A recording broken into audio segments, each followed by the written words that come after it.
Welcome to the Still Curtain podcast. It's Tuesday, October 21st, and the Pittsburgh Steelers are still 4-2 after a 33-31 loss to the Cincinnati Bengals on Thursday Night Football. I'm Josh Yourish, and though it's a day later than expected, I'm back, and I'm going to be ranking the Steelers' most important long-term players, digging into Aaron Rodgers' strong performance against Cincinnati. And first, I'm going to make the case for the Steelers to fire Mike Tomlin. Now, I tend to deal in reality on this podcast as much as I possibly can.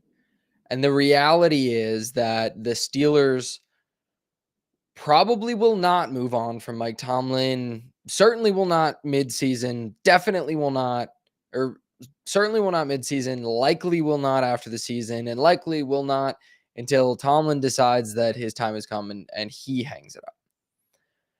But if we're going to just constantly defer to that fact, the drum beat's never going to grow loud enough for the Rooney family to actually do what needs to be done. And this is a small platform relative to some of the others, but we got to start talking about it in a meaningful way because Mike Tomlin is preventing this franchise from having the type of success that is expected in Pittsburgh. And we can talk about his poor record on Thursday Night Football, road games in the division. We can talk about, letdown spots and constantly being stuck at 9 wins. So you can never draft the top quarterback. And there are a myriad of reasons. But purely from a schematic standpoint, which I think is what came to light for myself and for a lot of others, already knew it, but was most on display Thursday night, is that the NFL has passed Mike Tomlin by. He's playing chess and everyone else is playing, or he's playing checkers and everyone else is playing chess. It's 5 years, if not more, behind on the defensive side of the football. And Arthur Smith, to Tomlin's credit for hiring Arthur Smith, is doing a lot of really interesting things up with, NFL trends of jumbo packages. And he's pushing the envelope in those directions and using his skill players to his advantage, the weird ones that the Steelers have. And that's great. Tomlin is doing none of that on the defensive side of the football. And we saw glimpses of it finally against the Browns, but that was against the Browns. That was against Dylan Gabriel, a rookie quarterback. Anytime Tomlin has to play a real quarterback who in his eyes is a real quarterback, and that includes Joe Flacco, who is his nemesis, he's completely outclassed. And Zach Taylor is not Kyle Shanahan or Sean McVay or somebody who should be just wiping you clean on the chalkboard before the ball is even kicked off. And that's what happened on Thursday night. Zach Taylor schemed the Steelers' pass rush out of the game, schemed the trench advantages that the Steelers have completely out of the game, schemed quick touches to his best players, didn't allow Flacco to make a big mistake to hurt him, and the Steelers got rolled. And the league has just, in terms of a coverage perspective, because I think we often talk about TJ Watt usage, blitz percentages, which are obscenely high, but stunts and things that I want to see in the trench play that the Steelers get relatively vanilla with, sim pressures. But it's stuff on the back end that you don't really see on the TV tape that you have to take the time to dive into or look at the numbers. And there are a lot of people that do really great film breakdowns of the Steelers and their schematic issues, and that is all fantastic. I'm going to come with the numbers perspective because that's just what this medium is better for. But the film, anyone who shows you the film, if you look at the film, it's so obvious how vanilla things are on the back end and how overmatched this coaching staff is on the defensive side of the football. As I mentioned, the Steelers are blitzing at an insanely high rate. with a low usage of simulated pressures. So that is, that's Tomlin stuff. That's what Dick LeBeau's stuff was. That's a lot of 3-4 defenses, because you're going to bring 5. You're going to be in base. The Steelers are living in base. I would say it's an over-reliance, but they're using it at one of the highest rates in the NFL. Okay, if that's where you're going to live, you better stop the run then. That's definitely an issue, but not necessarily the schematic ones that we're pulling on that thread today. The run defense struggles are sloppiness, their poor decisions like playing Keanu Benton out of position, things that are frustrating and in some cases are potentially fireable offenses, but are not schematic deficiencies. It's still coaching issues that you're not fitting the run well. It's still coaching issues that your linebackers are just wildly undisciplined in both in coverage and in run defense. But what I want to focus on is everything happening behind these blitzes. And even when the Steelers aren't blitzing, because the Steelers are 16th in EPA per dropback and 6th in DVOA, which is EPA per dropback, obviously, is expected points added per dropback. I use that a lot. DVOA from FTN Fantasy, which is defense value over average. So it factors in opponent essentially. When blitzing, the Steelers are 6th. So like they're one of the better blitzing teams in the NFL. They're blitzing at a near 50% clip on first down, which is the highest in the NFL. So they're just early bringing pressure, late bringing pressure. It's not just get you into 3rd and long and bring something exotic. It's on early downs. We're bringing 5, we're bringing 6. We're trying to, in some cases, stop the run or, limit the quarterback. But the biggest issues, as I've mentioned, are the coverages played behind the blitzes, the coverages in general. It's not just that the Steelers play cover 3, because I think that's how we talk about it a lot. And that is something of a problem, how much they're playing a single high safety. But this defense this year hasn't really given up explosives. That hasn't been the issue, because you play shell coverages with 2 high safeties to slow the explosive passing game, to limit the deep shots, to make a quarterback dink and dunk. And the Steelers really haven't been beat in that way, even last year. It wasn't that they were just getting gashed deep down the field, though it happened late in the game against Cincinnati with that T. Higgins grab. It's the type of cover 3 that they're playing that is so limiting and is so predictable, and is why you always see veteran quarterbacks, good play callers torch the Steelers. They play spot drop cover 3 so often, way more than anyone else in the NFL, almost certainly, especially with Gus Bradley no longer the defensive coordinator of the Colts. And look how quickly the Colts have turned things around when they went from Gus Bradley, who was this old school cover 3 spot drop zone guy, super predictable. Now they have Lou Anarumo, who makes these very unique game plans game to game. And with crazy different coverages, he's dropping 8. He's rotating safeties post snap. He's giving different sim pressure looks. He does some of the most unique stuff in the NFL.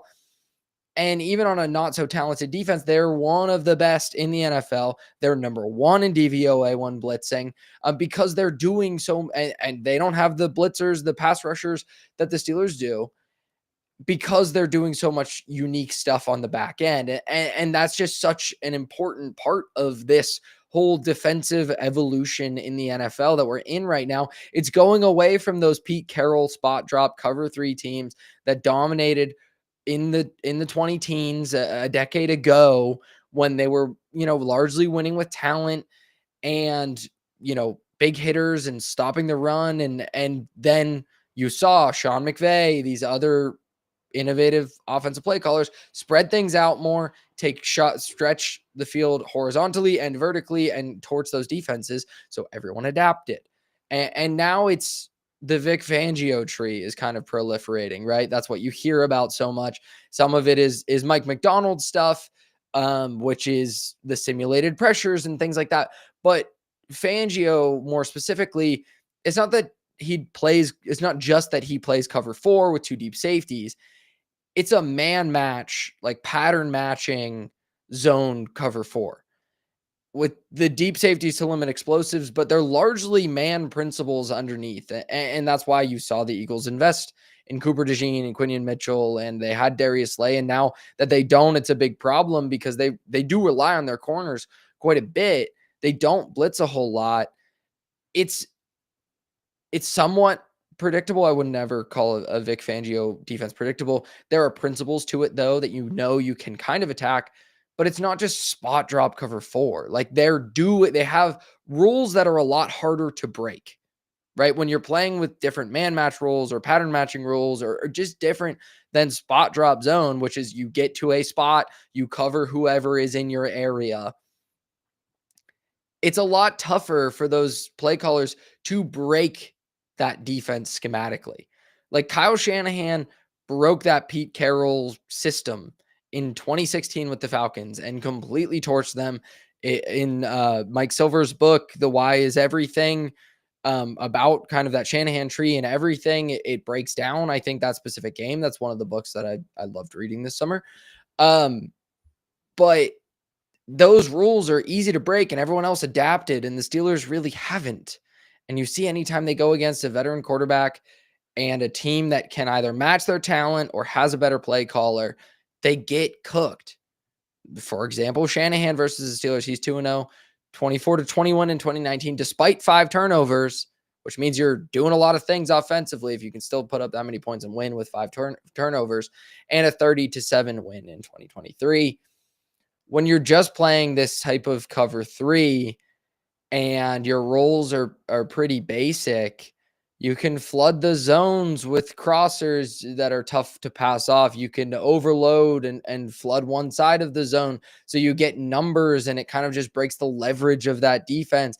You can hit quick slants and out routes. Does that sound familiar? That's pretty much everything Joe Flacco and the Bengals did on Thursday night with very little resistance because that defense is dropping off, letting you make those quick completions and then trying to tackle after it. You can attack the seams, which the Bengals did a little bit of by, stressing the deep players with multiple vertical routes.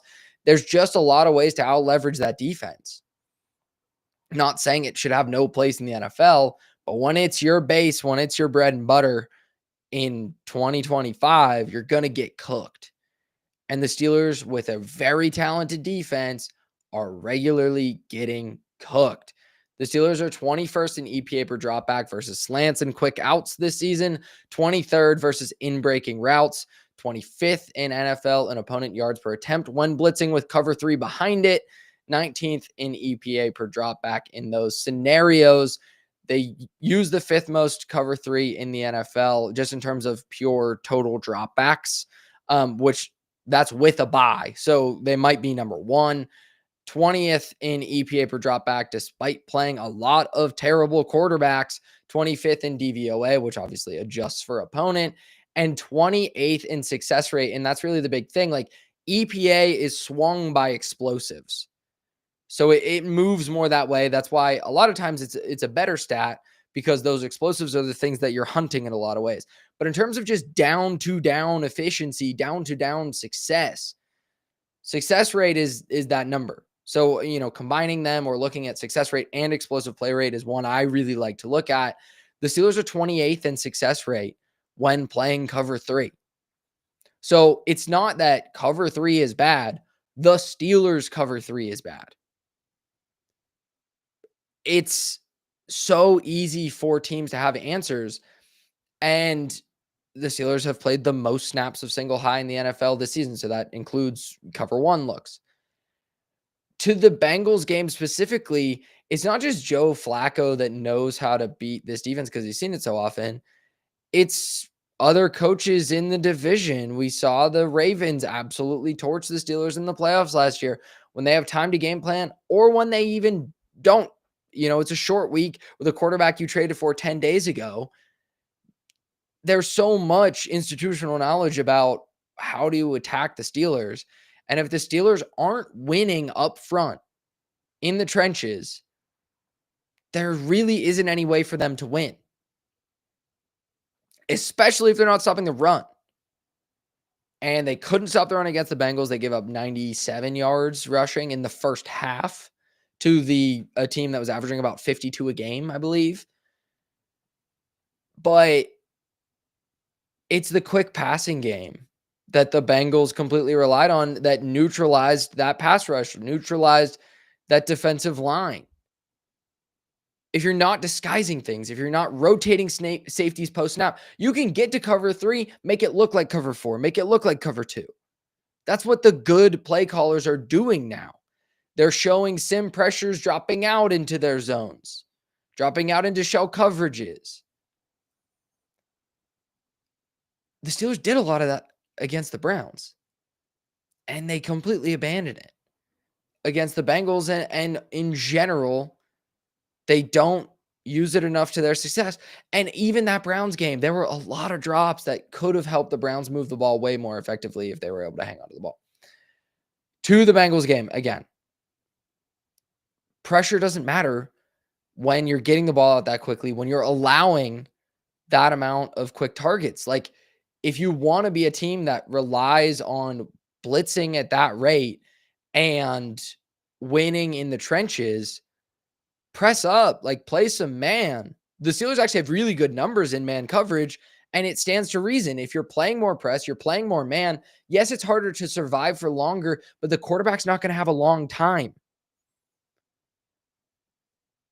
On dropbacks of under 2.5 seconds for Flacco on Thursday night, he was pressured 7 times. So the Steelers even were getting quick pressures, 7 quick pressures, but they never sacked him on them. And he went 21 for 33 on those throws for 222 yards and 3 touchdowns. For the game, he finished with 342 yards and 2.27 second average time to throw. The Steelers are 27th in the NFL in DVOA on quick throws. The philosophy up front and in coverage does not match. It doesn't match at all. Trust your corners. You have these big, rangy corners, lengthy corners, Ramsey, Porter, even Darius Slay. And yes, they're aging, and I think they're a problem in coverage in general. But if this is the way you want to play, blitzing this much, you should recognize that you should play more press. You should play more man. Make them hitch up. Make that drop back go from 2.5 to 2.7. Maybe something comes up wide open at 2.8, but you're getting a sack at 2.7. Maybe something is a complete bust at 3 seconds, but the quarterback's on the ground at 2.9. Like, if you're living on the razor's edge blitzing this much, then do it. Don't just let teams nickel and dime you to death. That's what Tom Brady did to the Steelers forever. And Tomlin has changed nothing. He blitzes, plays drop zones, and gets carved by vets. That's unacceptable with this level of talent on defense. If I can recognize the problem, it's too big of a problem for an NFL coach to have.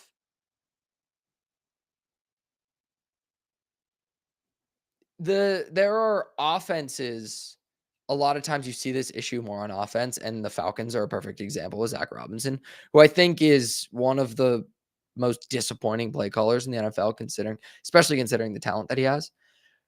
Everything is so siloed on that offense, right? The run game looks like one thing, the pass game looks like another.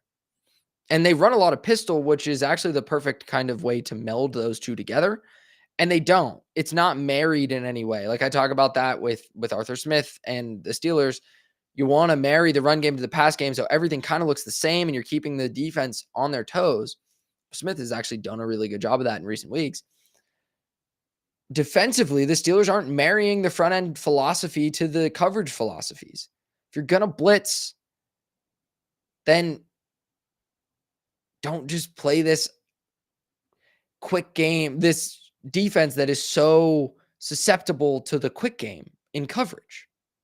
And that's why I brought up those specific numbers of when the Steelers play cover 3 and blitz, they're 25th in opponent yards per attempt and 19th in EPA per dropback, despite having pretty good numbers when blitzing in general.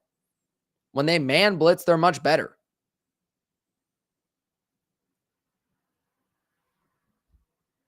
Opponents are throwing to their first read This is according to FTN Fantasy, where I've pulled most of these numbers. On 57.5% of their throws against the Steelers. That's the fourth most in the NFL. And the Steelers are allowing 96.4 yards per game to number one wide receivers, by far the most in the league. Now, that's skewed a little bit by Chase's performance, but Chase's performance happened. Yes, it's Jamar Chase, but you got to play him twice a year. If you're giving offenses quick answers like this, easy answers to their best receiver, I don't know how you're going to beat any good teams, because good teams have good number one wide receivers or quarterbacks who know how to beat you in the quick game, or both. Flacco, in this case, was both. He had a great number one, and he knows how to get the ball out quickly. Opposing quarterbacks, and this is to the scheme can be easily broken. The rules of this scheme can be out leveraged so easily. Opposing quarterbacks are throwing to open receivers, which are defined by FTN Fantasy as a receiver with 2 to 5 yards of separation from the nearest defender, on 46.5% of their throws against the Steelers, the third highest rate in the NFL. Only New England and Carolina are worse. You traded Minkah Fitzpatrick for Jalen Ramsey, presumably because you understood the value of corner versus safety. And one of the values of that is it allows you to play more aggressive coverages. And you're not doing it. And I think Ramsey has lost a step. I think when we saw him against Jackson Smith and Jigba and the Seahawks, he got cooked in that game. We've seen Darius Slay get cooked by Garrett Wilson early in the season. Like, I don't really trust these corners on an island that much. But if you're going to blitz this much, you can't just be dropping off. You're putting yourself in an impossible situation. And that's part of the reason I like the trade for Ramsey. You can be more aggressive when you have a corner like that. And they aren't. It's so easy for opponents to scheme up easy throws for their quarterbacks against the Steelers. And that's how you negate the pass rush. The perfect way to negate the pass rush is to get the ball out quickly. It's not to bring in help and chips and everything to block. It's just to get the ball out of the quarterback's hands. And if you have a quarterback who's content hitting slants, quick outs, every once in a while you throw a seam, you'll beat the Steelers. Tom Brady's ultimate superpower was, he had a lot. He was patient as all hell. He would paper cut you to death happily with a smile on his face and never get too anxious to throw something deep, to throw something into a trouble situation. And the Steelers, a lot of the reason they play zone so much is because Tomlin is so infatuated with winning the turnover battle. When you're in zone, you have a much better chance of catching the tips, the overthrows, right? Of doing the things that beat the bad, inaccurate quarterbacks. And some of it is you can force it, right? Because you have Cam Hayward, you have TJ Watt. They're so good at the line of scrimmage, tipping passes, or getting pressure, forcing errant throws. And you want to be playing zone and even, cover 3 where you can bring a safety down into the mix and have another body kind of near the line of scrimmage so you can pick those, right? But you're so focused on this holy grail of turnovers that you're just getting bled dry. You're losing sight of the battle day to day, like down to down. Win that down. If you're forcing 3 and outs and you get no turnovers, you're still the best defense in the NFL. And that's way stickier than turnovers are week to week, year to year. Turnovers are random in a lot of ways. It's an oblong ball. It's going to bounce weird ways. Sometimes you force a fumble, you don't recover it. Sometimes you get a tip and you can't bring it down. Be more focused and this goes back to something Ben Johnson said in the offseason that I think was just so illuminating for the differences between the innovative new wave of head coaches and Mike Tomlin and Pete Carroll, who is not doing well in Vegas right now, who plays a lot of the same ways and thinks about the game in a lot of the same ways. Ben Johnson said for years and years and years, the most important stat for determining the outcome of games was turnover margin. That was true. And he said that has shifted. The thing he looks at as the most important stat for determining the outcome of games is EPA per drop back. How valuable are your passing plays? The Steelers are letting teams carve them through the air and on the ground and be down to down efficient in hopes that they can have a 5 turnover performance like they did and needed to beat the Patriots. And now the Patriots look pretty good. And they looked good then. They should have beaten the Steelers. It's, in my mind, an inexcusable way to coach a football team. To attempt to distill a game down to 4 or 5 plays and hope the ball bounces your way. It's a great way to win 8 games. It's not a formula for winning a Super Bowl. You're not going to get that lucky.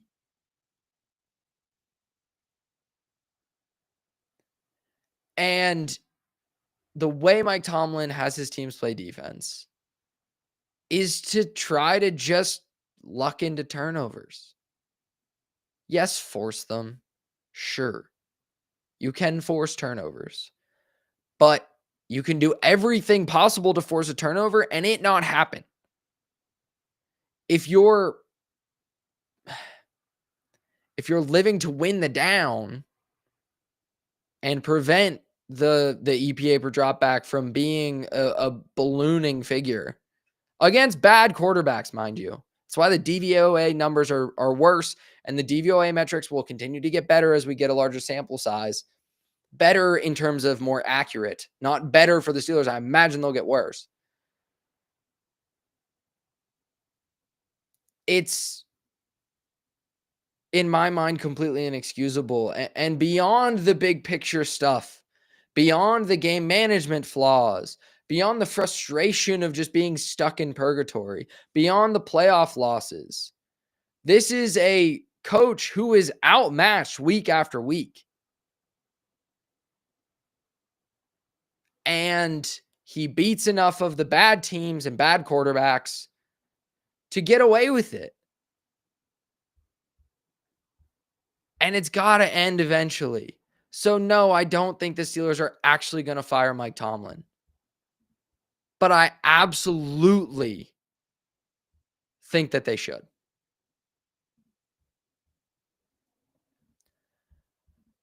Off of that and to the big picture stuff, because while this is not a bye week, it's a mini bye. And I'll let Tommy and Shane tomorrow turn their attention to the Packers next week as the Steelers have today. I want to take a look at like kind of the bigger picture thing because I think it's worthwhile with the trade deadline approaching and where the Steelers are. And in my mind, the Steelers are nowhere. The Steelers are not a team capable of winning a playoff game. And yes, maybe they should be favored to win the division. Maybe they are. I actually haven't even looked at the odds in a while since the loss on Thursday because it was just so infuriating. But this is a team that should be living for the next quarterback. This is a team that should be looking to the future, not the present. And in my mind, okay, we're a few years into the Omar Khan regime tenure. Let's look at what foundational pieces the Steelers actually have because this roster is aging. A lot of the stars are aging and have aged beyond the point of getting much value for them on the trade market. So who are the pieces that this thing gets rebuilt around? Whether the Steelers want to admit it or not, they're at least retooling. They should be rebuilding. If they're honest with themselves, they're rebuilding. They should be doing that, even with Rodgers, even with the trade for Metcalf. This roster is a better head coach would do more with this roster, but it is still limited. A better coaching staff in general, because I think some of the flaws are on the offensive line and the development of that position. I think Pat Meyer is to blame in a lot of ways for that. Omar Khan as well for maybe, misidentifying or misevaluating Broderick Jones. But I don't think he misevaluated Fautanu, and I still think there are a lot of flaws in his game that are attributable to the coaching staff. So I wanted to rank the players in my mind that are the foundational pieces of the next, because I'm sick of the now. And the Steelers are not going to, in my mind, almost certainly not going to win a Super Bowl. They're not going to win a Super Bowl during Cam Hayward's time in the NFL. They're almost certainly not with TJ Watt. So is anyone in this next core going to be to the level that can elevate that? Where are those players for the Steelers, and how does this franchise ultimately start to go forward? In other weeks when the games are, Sunday to Sunday or Sunday to Monday, and we have less time to wax poetic about things like this, then we will stay game to game. We'll stay in the moment. For now, let's look big picture a little bit. And to me, the young foundational stars of this team, number one is Nick Herbig. And that may seem odd because he was a mid-round pick and is ultimately kind of a rotational guy who I think had 22 snaps against the Bengals, and yet he was still the most productive pass rusher in a really small sample because he wins constantly off the edge. He's such a reliable rusher. I don't care if he's not the best run defender yet. I don't care at all. He should be playing all the time. His pass rush win rate is one of the highest in the NFL. He was over 20% again for PFF's metrics against the Bengals, even in his limited snaps. In my opinion, we've argued about this on the show. He's the Steelers' best pass rusher right now, and he's still 23 years old. He signed through 2026. The defense the next iteration of this defense should be built around Nick Herbig as the star and TJ Watt ultimately as the secondary pass rusher. And in some ways that makes Alex Highsmith expendable with the upcoming trade deadline. And I have talked about this year, you don't just trade Freiermuth because you have other tight ends. You have a strength. Why would you deplete it? What would be the purpose of that? And I ultimately feel that way at edge. You have three great edge rushers, a fourth who's good and young in Jack Sawyer. Don't deplete that. Why would you make that into a potential weakness if somebody gets injured? Why would you thin yourself out at such an important position? And I ultimately don't really think that the Steelers should, but in service of the bigger picture, I would entertain a Highsmith trade if it can net you something in next year's draft where you're already going to have double-digit draft picks that can help you get another quarterback, that can help you get some more younger pieces. Because while Highsmith is not old, a lot of this defense is aging and is expensive, and you need to get younger and cheaper on that side of the ball. So that's one spot I would entertain with the upcoming trade deadline. Number two on the young foundational stars list for this is the category, right? I'm ranking the long-term keepers. Young foundational stars is what I have named this category, with Nick Herbig number one and Derek Harmon number two. 22 years old, controlled through 2029. Flashes so far of being a potentially dominant interior rusher. I don't think he's all the way there. In fact, I know he's not all the way there yet. And it hasn't been the best in terms of the run defense. That's a unit-wide thing. That's not just a Harmon thing. But I think I've seen enough flashes, and from what I believe in him coming out of the draft, I'm happy to put him at number two. I'll have Zach Frazier at number three. I don't think Frazier has been like last year. It was this revelation of okay, Frazier is a dude.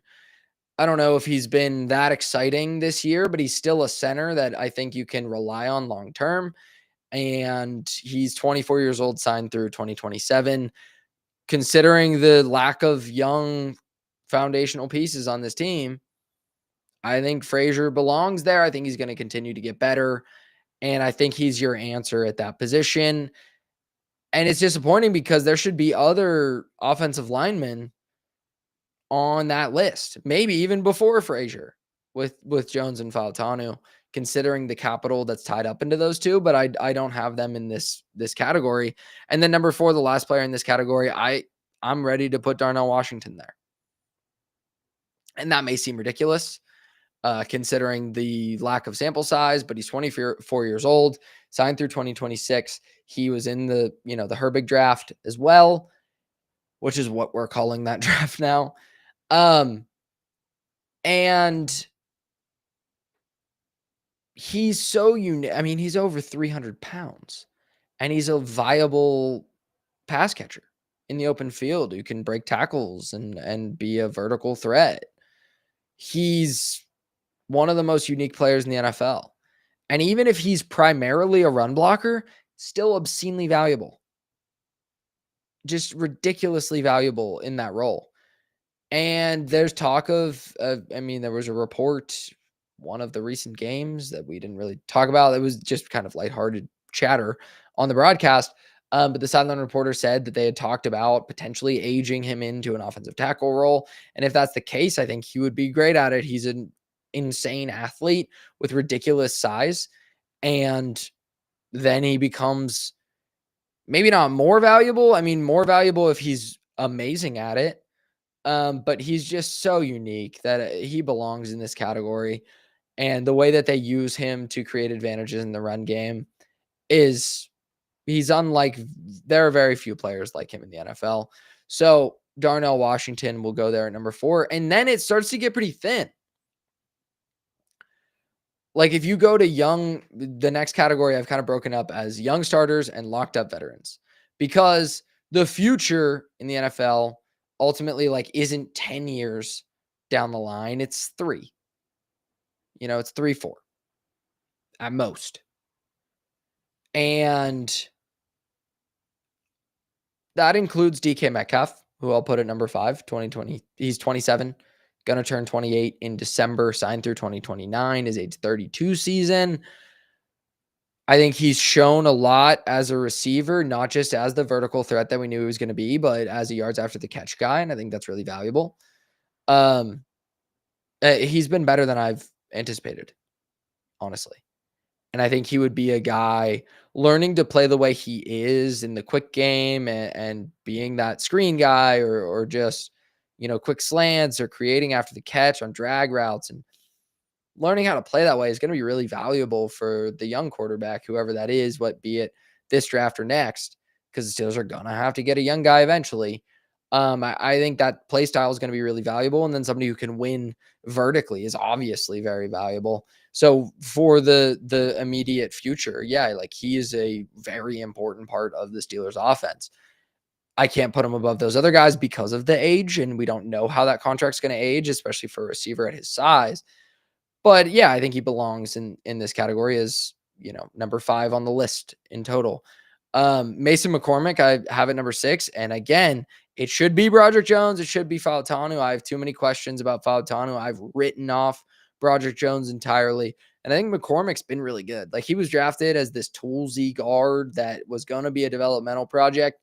They had to play him way too early last year.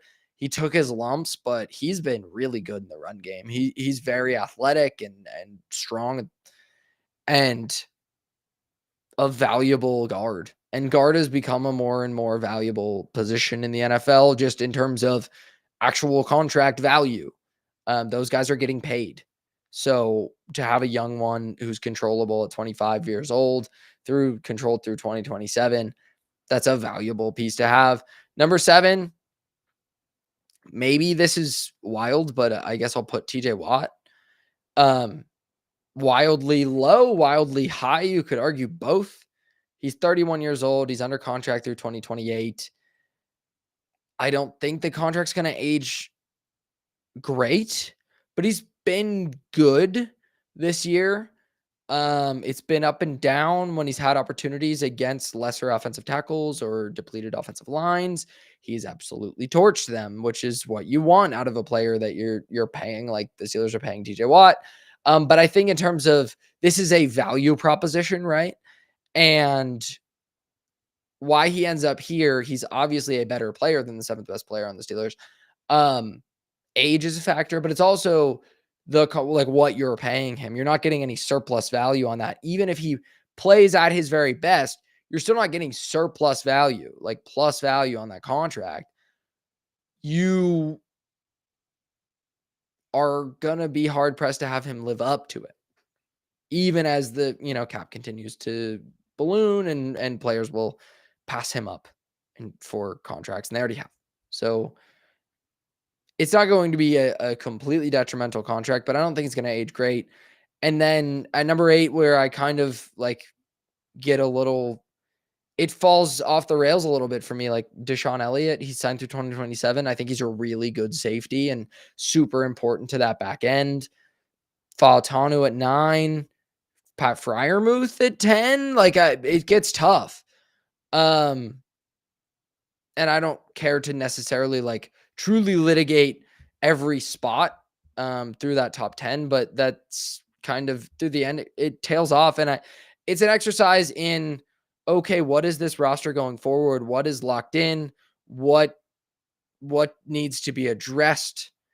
Where do the Steelers kind of go from the situation that they're in, where this season they're going to win 8, 9, 10 games, be drafting somewhere between 15 and 22, and need a quarterback desperately. So they're going to lose in the first round of the playoffs if they get there.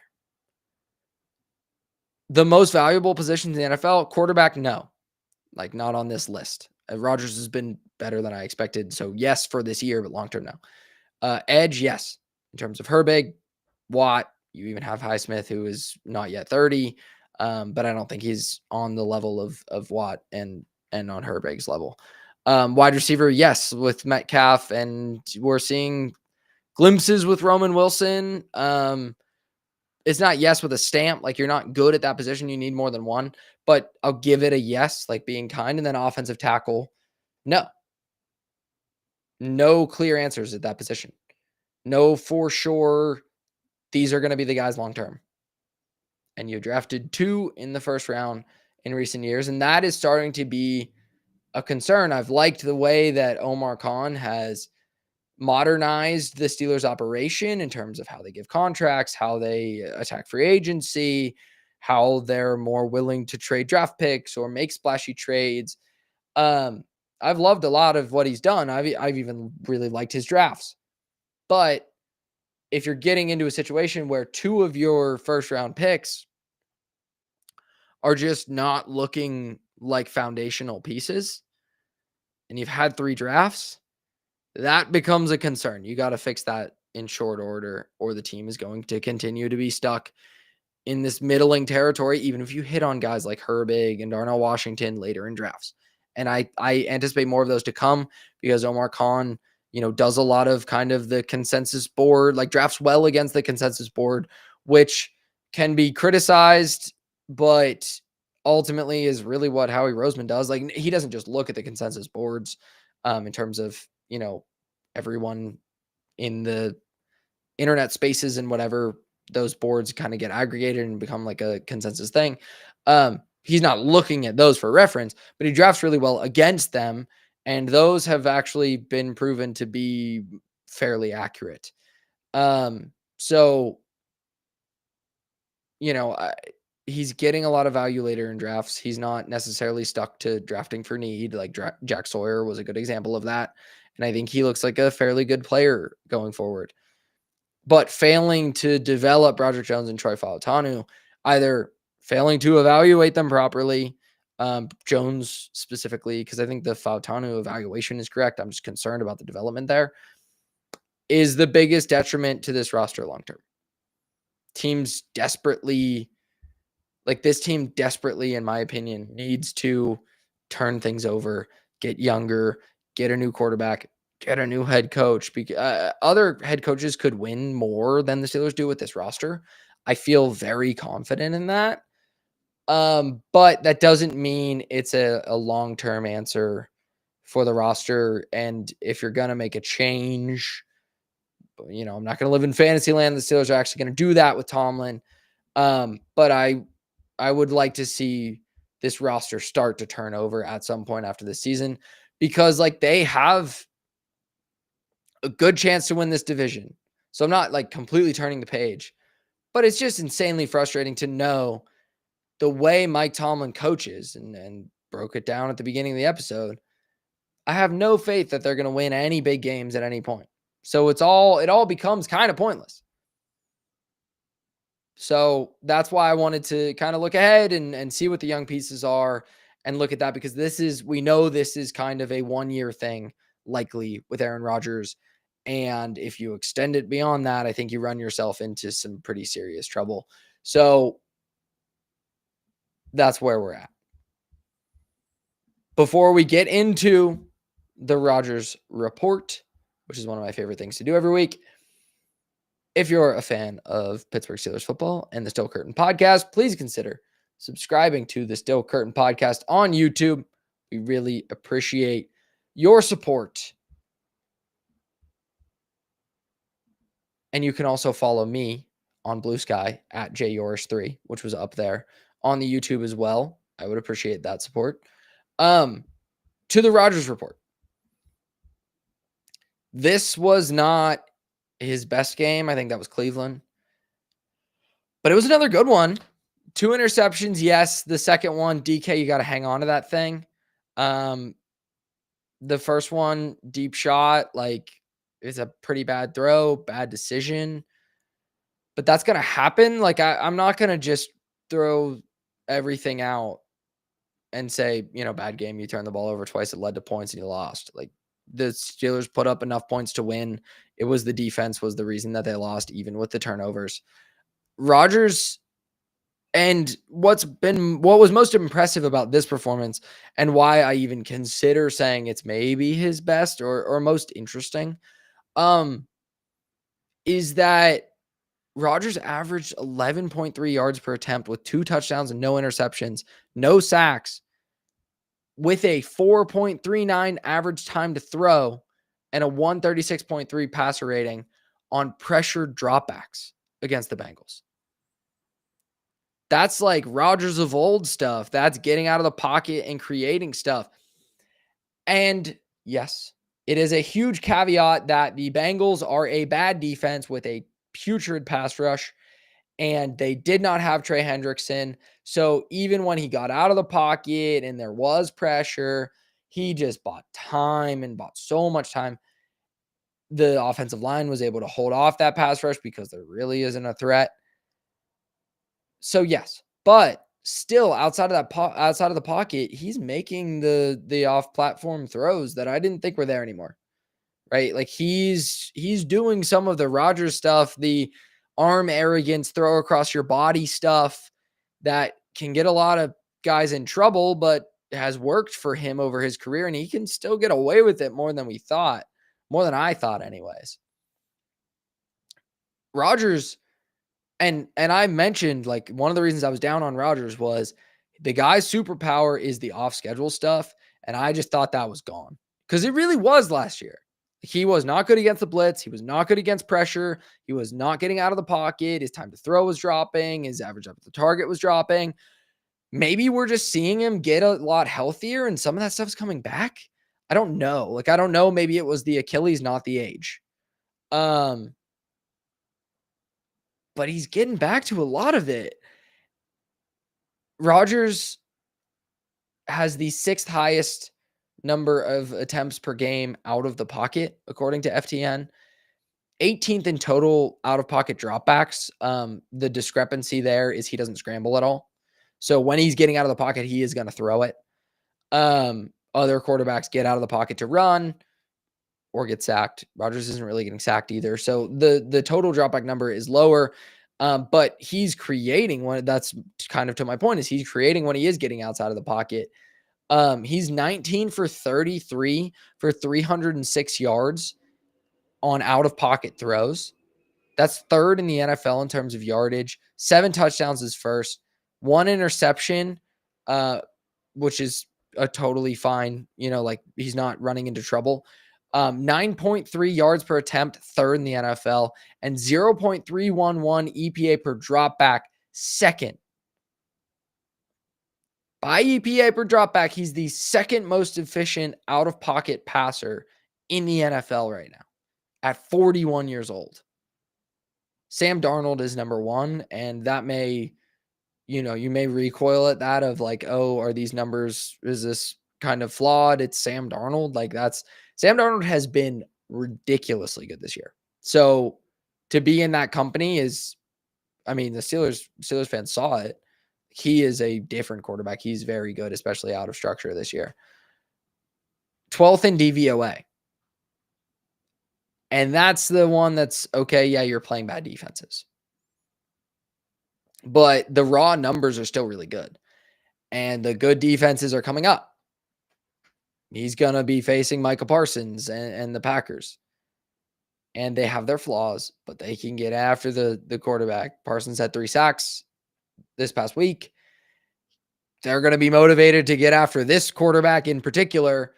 So can you do it against that defense? I think it's an open question that there's not an answer for until Sunday night. But he so far is creating off schedule in a way I didn't think he could anymore. Cincinnati had no pass rush. But even when he's doing it like visually, so yes, it's easier to get out of the pocket, it's easier to buy time, but visually when he's doing those things, he's getting into those off-platform throws, the throws he doesn't need to step into because he can create so much horsepower with his quick hips and the arm strength. He still has plenty of arm. You saw it on the Hail Mary. It was the longest throw by air yards this season. He's still not prime Rodgers, but he's definitely the closest he's been since he left Green Bay. And the defense is the bigger hindrance to this team winning a playoff game than him. The head coach is a bigger hindrance to this team winning a playoff game than the quarterback. And it has to be uniquely frustrating for Rodgers to get out of Green Bay where he felt that the structure there was failing him. The defense was regularly failing him. The lack of investment in wide receiver was failing him, to come to a place where, the Jets was obviously its own disaster, but a place where you expect you would have the defense. You expect you would have the institutional stability and the wide receiver acquisition because of what Kevin Colbert did for so many years, bringing wide receivers to the Steelers. And you're, kind of lacking for wide receiver talent. Your defense is a disaster and your head coach kind of holds you back. And it's crazy that I'm remotely flipping to the point of maybe Rodgers is being held back by this team, because I didn't think that was possible at all. And I'm not all the way there yet, but I'm closer than I ever thought I would be. Like, let's see some good defenses, but the Browns were a good defense. He carved them. I think Arthur Smith is calling a really good game, like week in and week out. I love the plan that he has for this tight end heavy system. They got Freiermuth involved against Cincy. The offensive side of the ball, I don't have many issues with. And if you would have told me I would have felt this good about Rodgers at this point in the season, I would have assumed I'd feel really good about the Steelers. And I'm already to the point where they need to fire the head coach, which I was there in the offseason. I was there last season. I was there the season before. But I don't see a playoff winning team here. I see a team that's going to beat a bunch of bad teams and bad quarterbacks. And anytime it faces a remotely capable offense, it's going to be pretty outmatched. And the quarterback is going to see if he can do enough. And that's a wild place for this team to be in right now. But Rodgers has been very good. He's been a lot better than I would have thought. And I'm encouraged by it. I want to see more before I'm like throwing myself behind him as one of the better quarterbacks in the NFL. I still think he's very limited. I still think it is a lot of underneath stuff, relying on yards after the catch, but he's making good decisions. Like, he's just getting it out quickly. He's getting them into the right plays a lot.